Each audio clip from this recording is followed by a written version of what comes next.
राधे कृष्ण। कार्तिक माहत्म्य में 11वां अध्याय।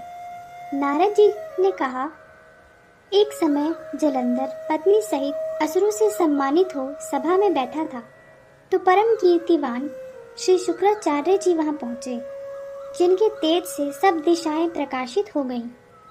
गुरु जी को आता देख असुरों सहित सागर पुत्र ने उठकर बड़े आदर से प्रणाम किया। तेजस्वी भृगु जी ने भी सबको आशीर्वाद दिया। फिर एक दिव्य आसन पर बैठकर सब दैत्य भी यथास्थान पर बैठ गए और सागर पुत्र ने नम्रता से यह प्रश्न किया, हे गुरुजी, राहु का सिर किसने काटा था? आप हमें यह बतलाइए। इस पर श्री शुक्राचार्य ने विरोचन पुत्र हिरण्यकशिपु और उनके धर्मात्मा पौत्र का परिचय देकर देवताओं और असुरों द्वारा समुद्र मंथन को संक्षेप में सब कथा कहकर यह बतलाया कि जब समुद्र से अमृत निकला तो उसे देव रूप से राहु पीने चला। इस पर इंद्र ने पक्षपाती भगवान विष्णु ने राहु का सिर काट डाला। यह सुनने के साथ ही जलंधर के नेत्र लाल हो गए। उसने बड़ा क्रोध किया। फिर अपने धस्मर नामक दूत को बुलाकर गुरु का कहा हुआ सब वृत्तांत सुनाया और उसे यह आज्ञा दी, तुम शीघ्र ही इंद्रपुरी में जाकर इंद्र को मेरी शरण में ले आओ। धस्मर जलंधर का बड़ा निपुण दूत था।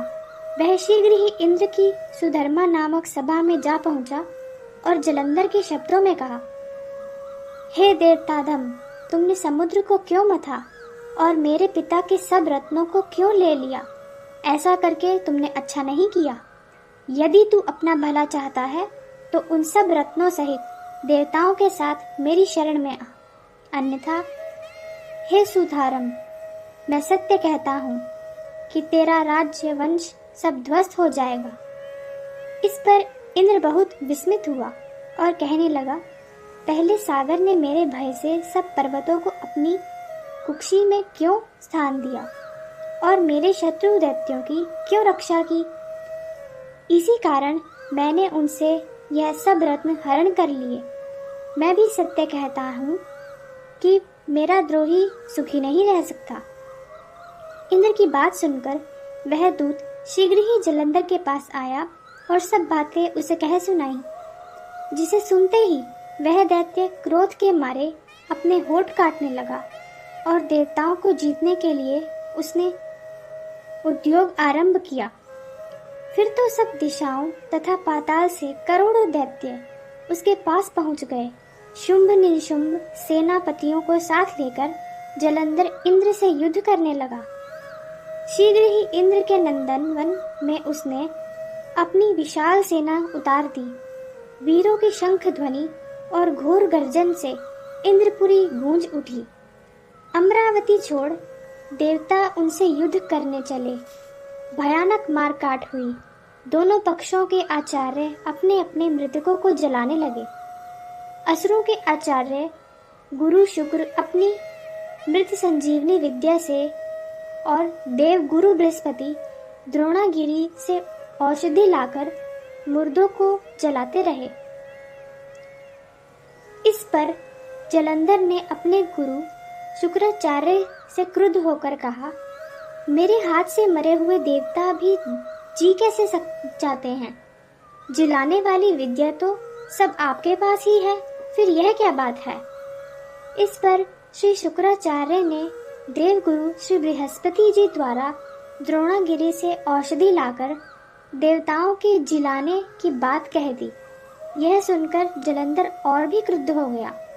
श्री शुक्राचार्य ने कहा, क्रुद्ध क्यों होते हो?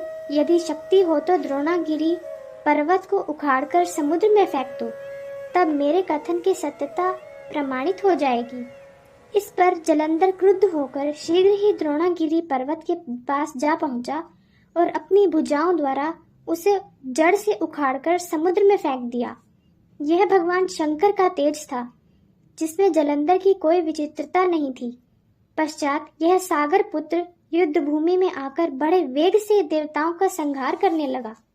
जब बृहस्पति औषधि लेने के लिए द्रोणगिरी पर्वत पर पहुंचे तो द्रोणागिरी की जगह वहां पर उन्हें सूना मैदान मिला।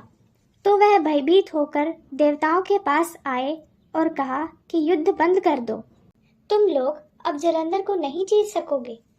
पहले इंद्र ने जो भगवान शंकर का अपमान किया था, यह उसी का फल है। यह सुनकर देवता युद्ध की आशा त्याग अत्यंत ही व्याकुल हो इधर उधर भाग निकले। सिंधु सुत निर्भय होकर अमरावती में प्रविष्ट हो गया। इंद्रादि देवताओं ने गुफाओं में शरण ली। राधे कृष्ण।